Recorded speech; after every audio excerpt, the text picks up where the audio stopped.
have to relay some sad information. Of course, not only by the time this episode drops, it's not that, you know. It's going to be a little late. It's not going to be breaking news, but also I looked, give you the news first. Very famous, I would say famous, legendary, that's the word, legendary manga artist Kentaro Miura. He's the creator of Berserk, which is a very popular manga, and I've been wanting to read it for a long time. It's just money-wise, you know, buying the whole shits. They had a TV show? I think they had anime, but did they have like a... I thought they were doing like a, I don't know, like movies, or... I heard they were doing some kind of live-action thing with it. Like a newer thing? Yeah, I can't remember. Because I remember seeing this like months ago. Anyway... He, unfortunately, Mr. Kentaro, has passed away on May 6th, so it's not even today, which is like, what, the 20th or something? It's still not really new news, but he was trending, I think, today on Twitter, I saw, maybe yesterday. But that's very sad, because he was only like 54 years old, so it sucks when you see like a young creator die like that, because, you know, they have so much more they could be, you know, give the world, which is kind of a selfish way to think of it, is like, oh yeah, you know, give the world grace, but, you know, he did create great art. Felt to say when Jiro Taniguchi died, I think it was like a year or two ago. He's one of my favorite manga artists, and he was older. I think he was in his 70s or something, but that was depressing. Still got Junji Ito. That's it. Junji, the horror. I've been getting into. I bought more at Barnes & Noble of the horror. Oh yeah. I think I got like look at, you see those big motherfuckers over there. He's the one who did that Spirals, that Uzumaki. It's really good. It's great. It's fucking great. Have you read any of it yet? Yeah, I read like 2 of them now. Oh, okay. Maybe 3 of them. They're big. Again, like I told you, I read so much stuff while I was trying to read Jerusalem. That was some of the things. So, R.I.P. Kentaro. Work will live on, and me and Spencer will check it out sometime. Yeah. It looks really fucking cool. It looks like... the art's amazing. Yeah, and I think it's supposed to be like one of those kind of... Isn't it supposed to be kind of on the violent side? Oh yeah, isn't it? Like I was flipping through the copy of Barnes and Noble, the omnibus, and like lots of fighting, shoppings, and cleavings, and all that stuff we like. So yeah, that's sad news. We've both been in a manga mood lately. Yeah, a little bit. Yeah, you've been going through the original Dragon Ball stuff. Mm-hmm. I got like that corpse delivery service, and I forget the name of that one right there. It's like a sci-fi one I want to get into. Got another Jiro Taniguchi book. That one I showed you was like Native Americans or something in it. Because I read most of his stuff, like his main stuff. I mean, those manga guys are so fucking prolific. Yeah. It's so hard to, like, because by the time it comes out in English too, like, there's so much work. It's really hard to keep up because you don't know all the things they just get printed in like the little magazines and stuff. We just get like the big book editions usually. And who knows if that's even everything. Yeah. Then I got a shitload of Junji Ito's books too now sitting there that I want to read. I always wondered like if it like how hard and expensive if it would be to try to get some of like original like Shonen Jump magazines that had like, you know, I just feel like in Japan they probably toss those away. Like that's why I think it would probably be a little bit hard to get, like, because, you know, there's not probably that many copies, you know, floating around. I mean, as much as manga culture and anime culture has like taken off and seems like it's been so popular for so long, that's really in this country and like South American countries, like Spanish-speaking countries, where it was like super, super popular. But Japan, it was always looked down as like a kid's thing. Only in recent years has it finally gotten to the point where it's like more respectable to be a manga artist and stuff. But for a long time, that was just like working at McDonald's. If you're like, oh, what do you do for a living? Manga artist? Like, fucking loser. Yeah. It's like, damn. Even some stuff that's like, you know, super popular in Japan and stuff, they always saw as like kid stuff. Which that would be a fucking kick in the nuts. Because in America, we have American comics. Comic book, like if you were like, oh, what do you do for a living? You know, draw comics for Marvel. They'd be like, oh, that's fucking rad, dude. Good job. Now. But do you think in like a fucking Jack Kirby era, other guys that weren't Jack Kirby would be like losers? What that? Yeah, I mean. You drawing them kitty books. Well, I mean, Stan Lee, his name's not Stan Lee. Yeah. His real name's Stan Leibowitz. Leibowitz, yeah. So he changed his last name because he didn't want to be, you know, and he constantly forever tried to get out of comics. He wanted to be a novelist. He wanted to write the great American novel. But yeah, I mean, like, anything before, like, the Iron Man movies, or, like, those, like, the, you know, the beginning of the movie area, yeah, they wouldn't get, like, they'd just be like, they're like an artist, or, you know, like a designer, or stuff like that, I would say. So disappointing. Does Stan Lee have any prose novels? I mean, he might have tried to put something out there, but especially when he maybe got a little bit older. But that would have been cool to read if he did. If he does, like, find that. I guess we'll just end the cold open on respect artist. Yeah, It doesn't matter what kind of art you do. Well, you know who gets it now is this weird people who are drawing all that erotic fanfic stuff. Yeah. Some of them are really good. I mean, It's really good. You're like, well, even just besides, like, man, like the way they draw the veins and the fucking the juices and stuff. Like, damn, that's pretty skilled. But at the same time, you're also like, as the prudish gentleman we obviously are, we look at it as like, man, why aren't you like drawing like real stuff? Yeah. You know, but that's probably what they said to the fucking guys who were drawing comic back then. Why you're really artistic, you're really talented. Why aren't you drawing, doing real art? Yeah. Which that's a shitty way. Like, if you like drawing erotic stuff, fucking great, good for you. I always wondered what the pay rate for those are. Probably super high. Well, I mean, they're probably not super high, but it's like the romance genre. Super demand is what I meant to say. They're in super demand. People are buying them left and right, but your name's fucking Rainy Sky or Sunset Skittlesworth or whatever your fake name is. You don't want people to know that you're doing that. In 2021, I think we're finally at a point where like a second sexual revolution where people are more comfortable coming out saying they do these things. But even just a couple years ago, if your actual job was create erotic art for like the jungle vixens or whatever, jungle fantasy comics or whatever those things are, it's technically a smut book, but it gets sold in comic book stores, some, not all. So if you were doing cool ones, the cool comic book shops, I mean, that's a real job. Like, you're still getting paid to make comics, but at the same time you're making genitals. Somebody's got to do it. Yeah.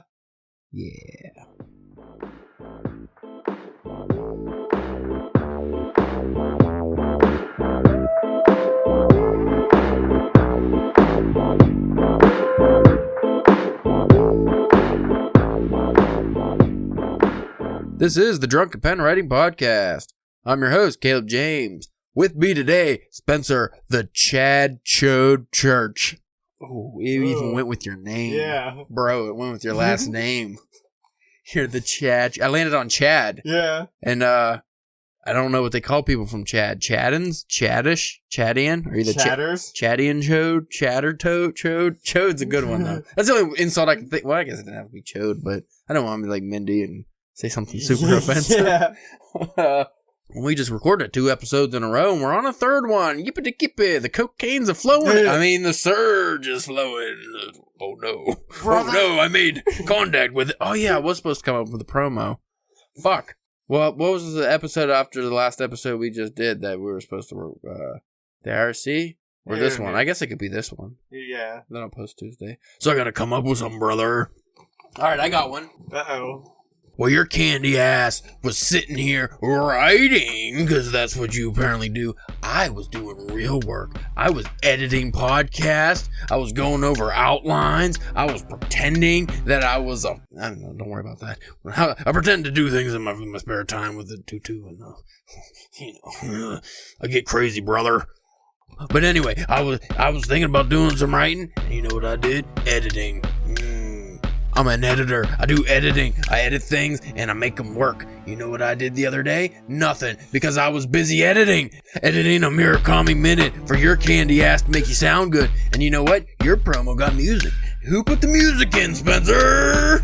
Was it you? No, it was me, brother.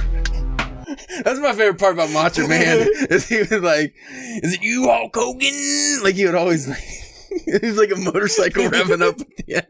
Was it you, Spencer? That really hurts the throat. Sorry, folks. We're supposed to start writing promos because Spencer's promo last week was just rambling, and then this one was obviously rambling. We decided this is going to be our new gimmick. Every week we're going to have promos where we just yell at each other for not writing. Even if we did write, we'll just yell at each other for not working. Anyway, today's episode is going to be a DBS episode. Why not? Like we just said, 3rd episode in a row. Yeah, and we also had some serious episodes. Serious, if you want to say it that way. About books and stuff. But today, because Spencer, he's been getting hot and bothered about this. He's been trying to put a coal under my behind about doing a short story collection for DPW. And he wanted the announcement to be by September, is what you initially said. So we have to start writing some stories. Yeah. My plan, though, is because where we've gone wrong in the past is we have like a general, maybe it'll just be weird stories or horror stories. We need a theme. Yeah. Like, I think that's where we got to go because, like, with the last anthology thing we were working on, like, when I was starting to go over some of the stories, everything was so wildly different that if you were a reader going into it, like, who would we market it to? Because you'd be like, oh, yeah, we got weird fiction, horror fiction, science fiction. Like, it didn't work, like, with that kind of stuff. We need something, a theme. And I feel like maybe it should just be me and you at first. Maybe if Ashley wants to throw a story in, just to keep it just the DPW guys at first. Because last time we were reaching out to different people who wanted to be involved, and maybe it was a little too ambitious. I think it would be better to shrink it down and just have us. Yeah. And also, another one that bogged things down is the last time we had 10,000 word plus stories. Like, all the stories were around 10,000 or more words. I think we should keep it under 4,000.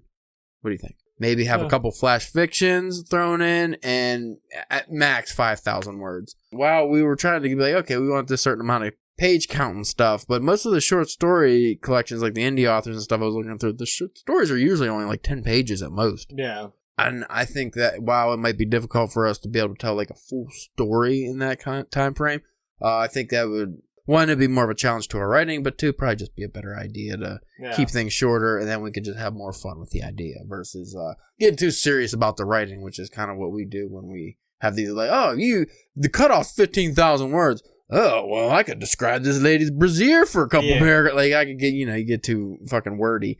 And I also think, I think the theme is a good idea, especially with us being the first thing that any of us are putting out. Well, I don't know. Has Ashley put anything else? He's, I think he's self-published some stuff in the past, and he's been, I mean, are we talking about things, like, have we been published in other stuff, or are you just talking about ourselves putting things out? Yeah, because I know he's, been published at other places, too. More or less being not having much of a following or a name, I think once you, you have a name, you could do, like Stephen King's short story collections, they don't really have, like, a theme or anything, they're just it could be more random, they're just stories that he wrote because... You're reading it because of the author. Yeah, so I think, maybe hopefully in the future if we do anything else again, or just even with our own work, if we do other collections, that it could be more of just kind of like a random maybe thing, because hopefully by then we have a bit more of a following and people are wanting to read it because they want to read us and not because it's a horror collection or a fantasy collection or something. Well, see, like originally our plan was originally we were just gonna do just me and you have a fucking short story collection, and again it was just very random. And then that's when we created the website, and then that took off, and we're like, oh, shit, well, the thing's fucking... And then we learned how to write, too. We did that was a whole cart before the horse situation there. I think now we had no idea what we were really getting, because we were both like, okay, we can write, but we were very amateur. Like, we were on the level, it was just like, we had so much to fucking learn. And we weren't anywhere near the level we needed to be to put out a quality product. And I don't know about you, but before that period, other than maybe some comics that I picked up from like conventions, I haven't read that much indie work. Yeah. To where now we've read some of our fellow indie authors, and you kind of get a feel and a sense for like kind of what you're shooting for when it comes to format wise and size of books and even to agree to like the promotion of like how you promote it and stuff and stuff like that, because it's gonna be completely different than Then with the DPW collection we were going to put out, we were reaching out to people and had people reach out to us that wanted to be involved and stuff.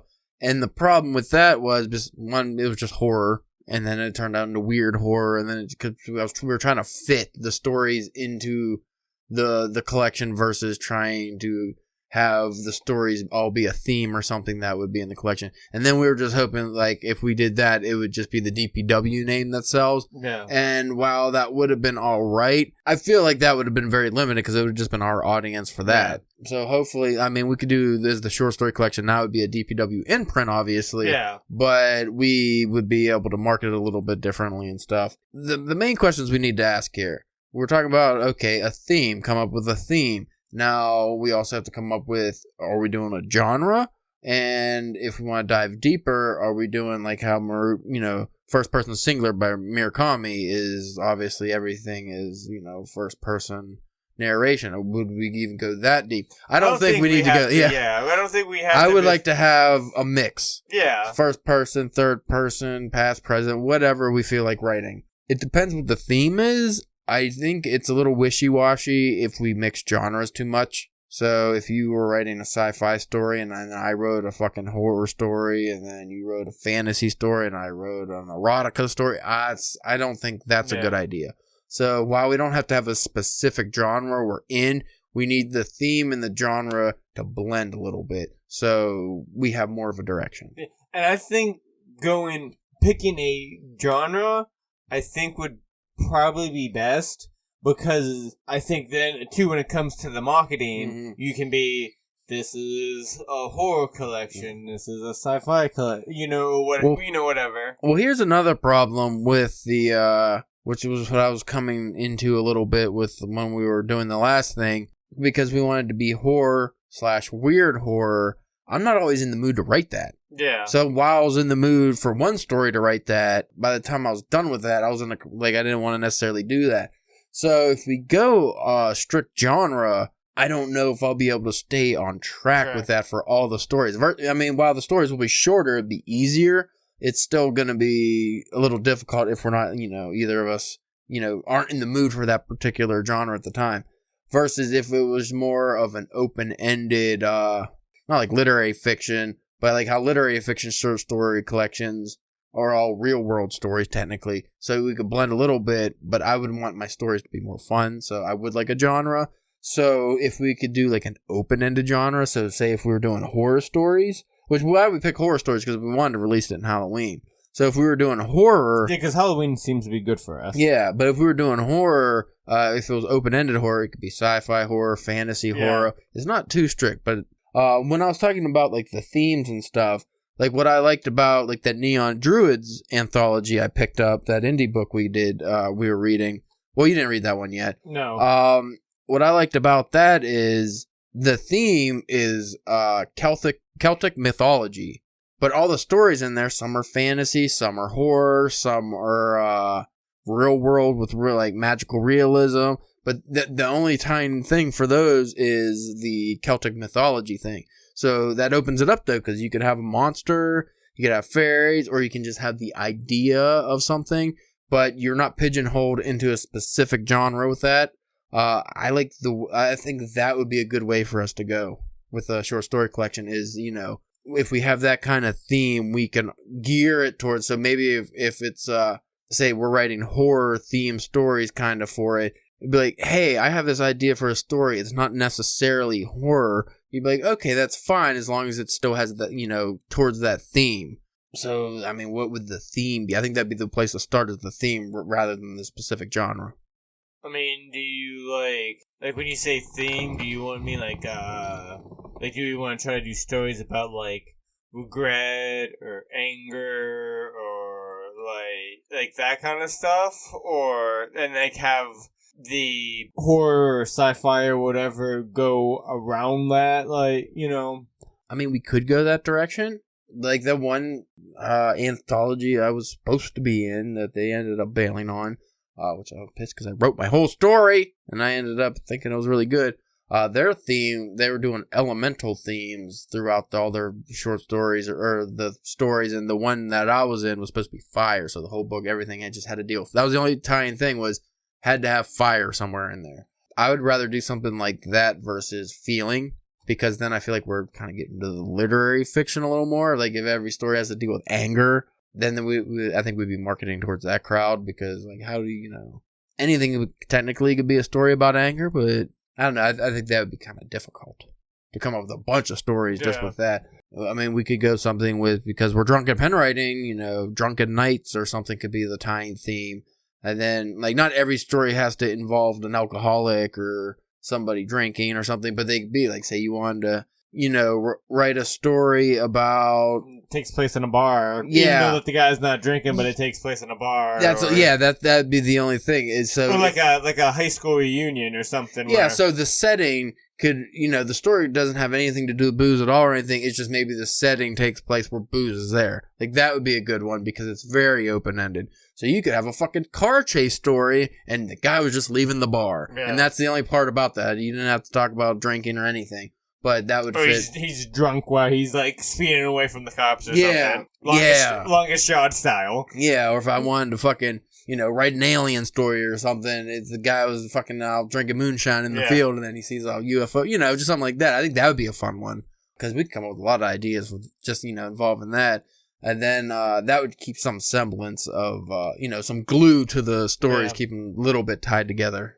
Now, what would we think would be a good size? Because, you're talking about having, like, flash fictions and then, like, 5,000 word story, like how much of each do you, like, you know what I mean? I think it would be more important to just write the stories, maybe each aim for 5 stories or something, and then just see where we are. Because then we could always add more stories, or even take away stories if need be, but that probably wouldn't happen. I think that would be a little better than focusing on word counts and page counts, because if we do that, then all of a sudden we might be fluffing up certain stories. Well, yeah, no, but I mean just like a I would think I would want it to be because I think that's something that somebody when they're if it's a novel or a collection that is something that they have to put some thought into is. Like, the size. Yeah. So I would think 140 to 200 pages normal font. I think that would be a pretty decent goal. Because that's short and novel length. But that's not cumbersome. And I feel like that's probably like... This Murakami book's probably around that, right? This might be a little more. That's 300 something. Well, that's giant font, though. Yeah. So that's probably what Murakami's was. It was like 200 or so pages. So that's something we can definitely do. I think obviously we would use our board to, write down what stories we're gonna work on. Oh yeah, that might be. Yeah. We might have to break down and get like a separate board.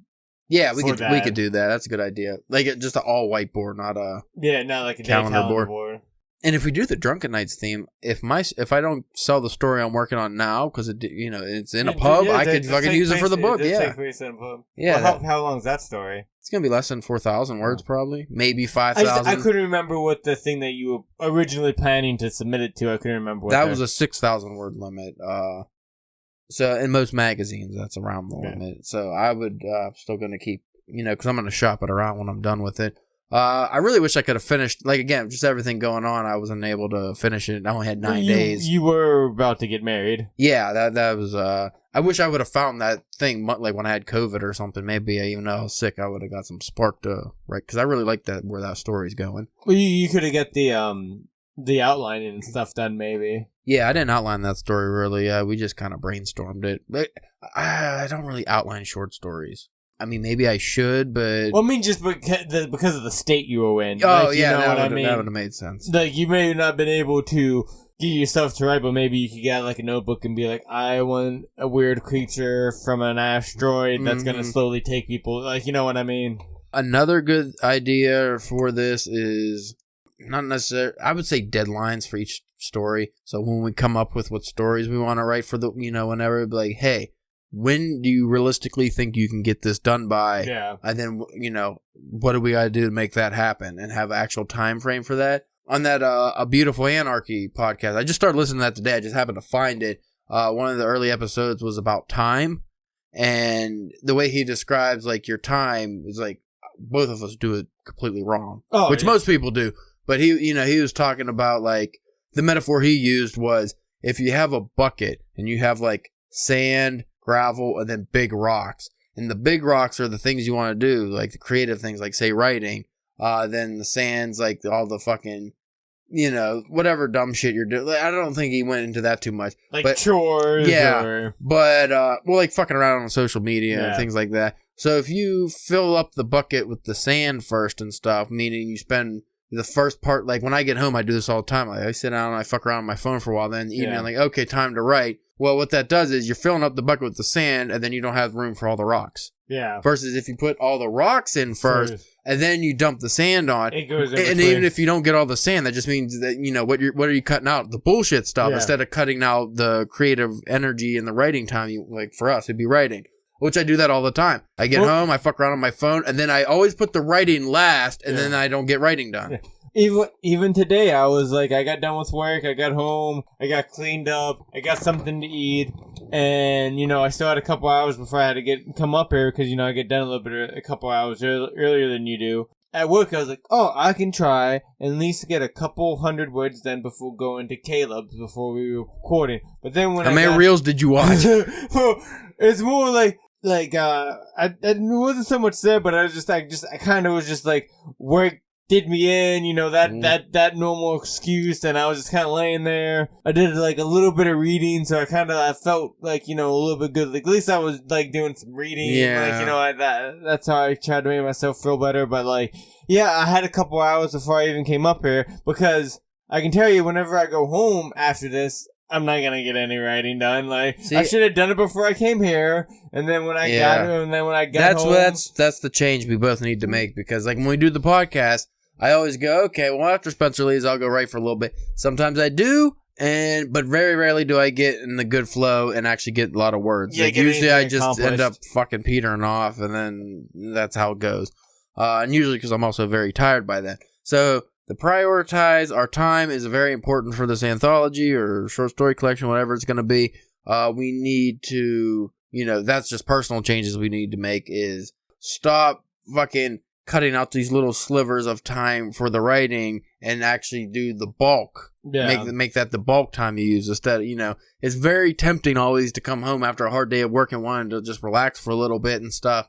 But you really we gotta cut that out. Yeah. Because that's what always kills me, is because, like, okay, once I sit down and I relax for a little bit, I'm not fucking doing anything. At most, I'll read. Yeah. But again, that's not what I want to come. I need to do the writing before I do anything else. That needs to be the most important. That, or a lot of times I'll even, like, I have all intents and purposes, and then like I fall asleep on the couch, and then there's like, next thing I know, it's been 2 or 3 hours, and it's like, well, shit, I really can't do anything now, because even though that I kind of just napped, I kind of have to go to bed now. Like, yeah, you got it, and then so you can work again. So we can, we'll figure that out, get a board and do all that stuff.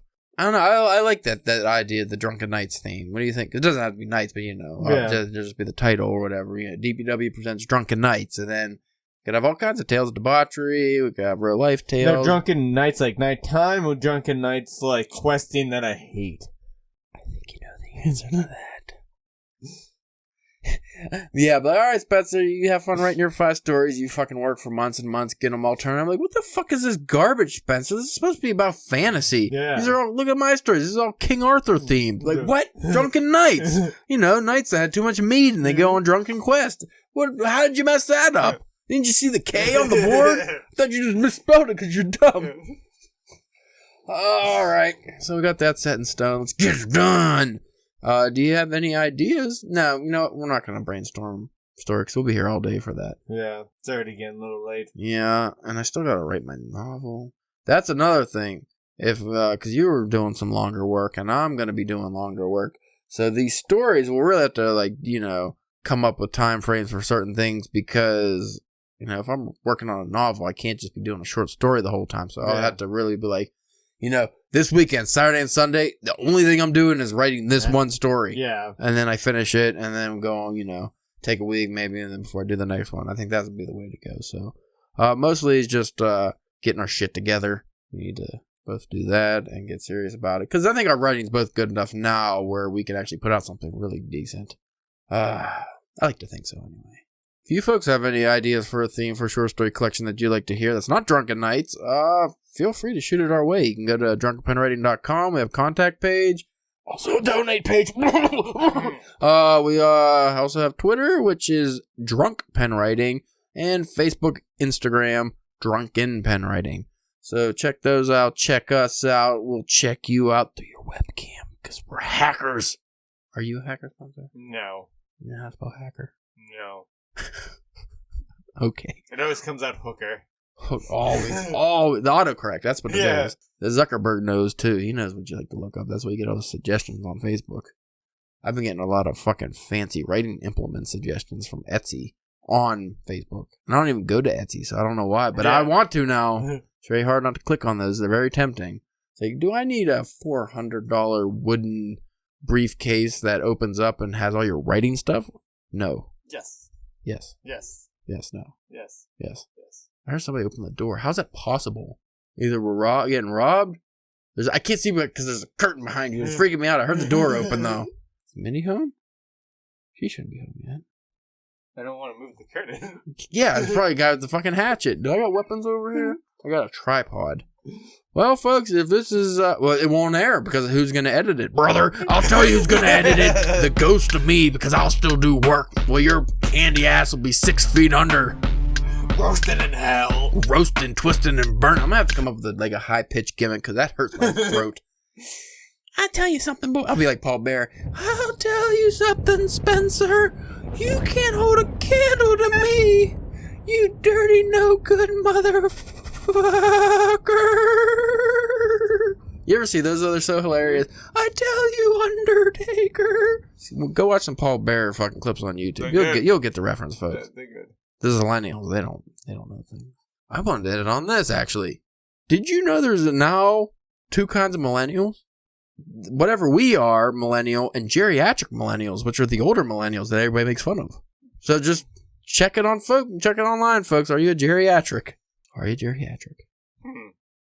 We're not. No. I think the cutoff's like 36 or something. Okay.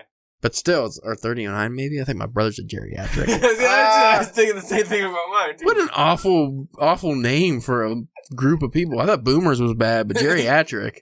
You damn Zoomers got us again. Especially with the geriatric millennials. Like, 2 things that do not go together at all. Damn.